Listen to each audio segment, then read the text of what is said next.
Hello students, in today's video we will discuss about an essay written by Gayatri Spivak, Can the Subaltern Speak? So let's get into the details. So first we will discuss about the Gayatri Spivak. He is an Indian scholar, literary theorist and feminist critic, and she is a university professor at Columbia University, founding member of Establishment Institute for Comparative Literature and Society, and she is considered as one of the most influential post-colonial intellectuals.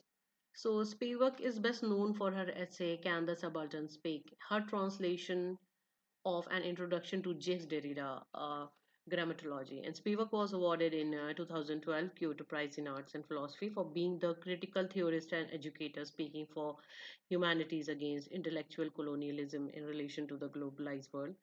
And in 2013, she received a Padma Bhushan and the third highest civilian award given by Republic of India.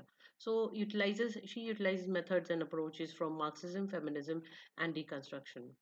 So according to Landy Spivak, there is no doubt that Gayatri Spivak was one of the most remarkable and outstanding theorists in post-colonial theory, along with Said and Baba, and she is the prominent pillar of so-called the post-colonial trilogy. Additionally, Spivak is one of the foremost feminist critics who have attained an international fame and eminence. Spivak's writing and field of interest are diverse, including her feminist perspective on deconstruction and her critique of imperialism and colonial discourse, her engagement with the Marxist critique of capital and the international division of labor, and her critique of race in relation to nationality, ethnicity, and immigrant groups.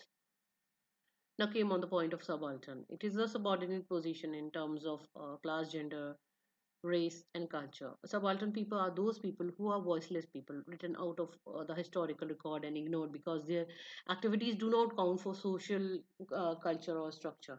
So, subaltern, according to the Spivak, is those who belong to the third world countries, and it is impossible for them to speak up as they are divided by gender, class, caste, region, religion, and other narratives. So, these divisions do not allow them to stand up in unity in the society. So the subaltern is a term Spivak borrowed from the Italian Marxist Antonio Gramsci to signify the oppressed class. Consequently, Spivak chooses to adopt the notion of the subaltern essentially because it is truly situational. A subaltern began as a description of a certain rank in the military. The word was used to use under censorship by Gramsci. He called Marxism monism and was obliged to call the proletarian subaltern. That word used under duress has been transformed into the description of everything that does not fall under strict class analysis. So this is so because it has no theoretical rigor. So Spivak is well known and controversial. She has made an argument that subaltern cannot speak for him herself because the very structure of the colonial power. It must be noted that Spivak is speaking of the context of colonialism. Prevent the speaking. So Ashcroft explained about subaltern. That first of all, I would like to start with the general definition of a concept, subaltern and its origin. Subaltern is a concept first used and coined by Antonio Gramsci to refer those groups who are subjects to the hegemony of the dominant classes. So he explained about subaltern that in her influential article, she problematizes the production and retrieval of subaltern speech in the light of its dependence and controlling and dominant discursive practices, which defines the modalities of expression of the subaltern subjects and construction of the position from which they speak or heard.